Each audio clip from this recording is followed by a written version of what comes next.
You don't scale a business without having the required cash flow. All this financial stress, all this heartache, all financially caused because you didn't take the right steps or think about the working capital requirements. Far too often, I see business owners trying to scale and grow their business while they have insufficient working capital. Time and time again, do people go, "Oh, Gary, I'm going to, grow my business from 1 million revenue to $2 million revenue," but they have negative cash in the bank account. So before you look to grow your business, you need to make sure you have sufficient working capital from the start. So think about this. Say you have $50,000 in debtors right now. Your customers owe you $50,000. And if you want to double your business, that means that your customers will now owe you $100,000. So 50,000 will now become 100,000 if we double that business. And that means it's going to suck out of the business 50,000 minimum in cash. That's minimum in cash. So if you look at your business and you only have $50,000 cash balance right now and you're hovering at 50, you double it. So now you got 100 grand in debtors. You're going to have 50 grand in cash is going to go down to zero. And then you're going to have all this financial stress, all this heartache, and all these extra problems, all financially caused because you didn't take the right steps or think about the working capital requirements. So every time that I purchase a business, every time I get involved in an investment, I always think about not having them, the bare minimum amount of cash to make it happen. I need to have my buffer. I need to have my extra money. I need to have that safety net so I'm not financially stressed. I've done, tens of millions of dollars worth of purchases over the last couple of years, right? Of my own money. And never once have I had a cash flow problem. Never once have I thought to myself, holy crap, I'm overextended. I have, 20, 30, 40 million worth of debt.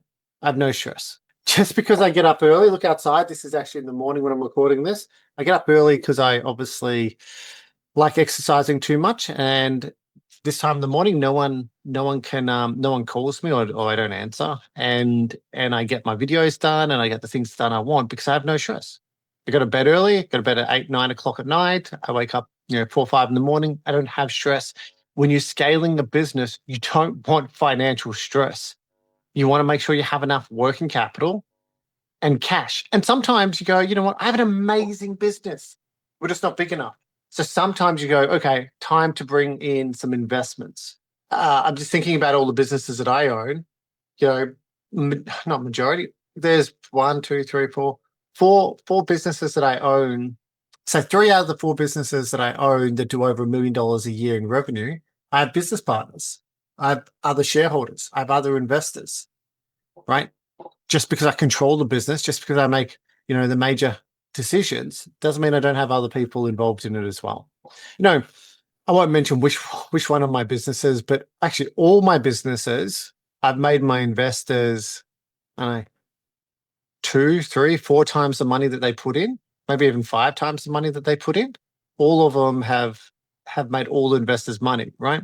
So when you have the right business with the right strategy and you have the cash, and cash is the lifeblood, then you're able to leverage, you're able to expand, and you're able to grow into what you want it to be.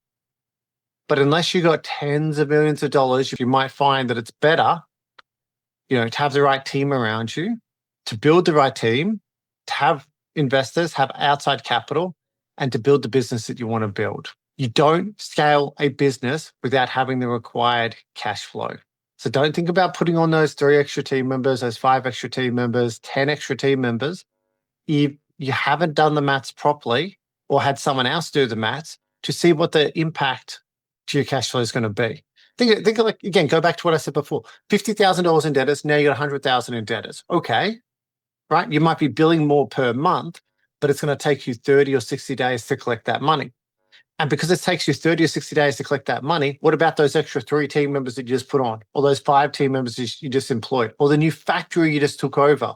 You've got to pay those bills for a couple months. And then what happens if you don't have full capacity, right? So if you look at the Hatcher office, don't follow what I do because some things I do are stupid. When we first took over our first office, we had 3 team members and we're paying 130 grand a year in rent. 3 team members, 130 grand a year in rent for 280 squares of office space. Dumb. Even now, we pay 240,000 a year in rent in this Melbourne office, and we still have, I wrote this down earlier. I wrote it down yesterday. I think we have 3 computer desks empty. So we're not even at full capacity now. So not only when you want to scale a business, you've got to have the cash, but then you've got to get to full capacity before you're going to get to optimum profit. And optimum profit is where you want to stay while you build up the cash flow and your cash income and your other investments outside of the business before you want to expand again. Anyway, I'm Gary Brown. Keep investing. Take control of your financial future.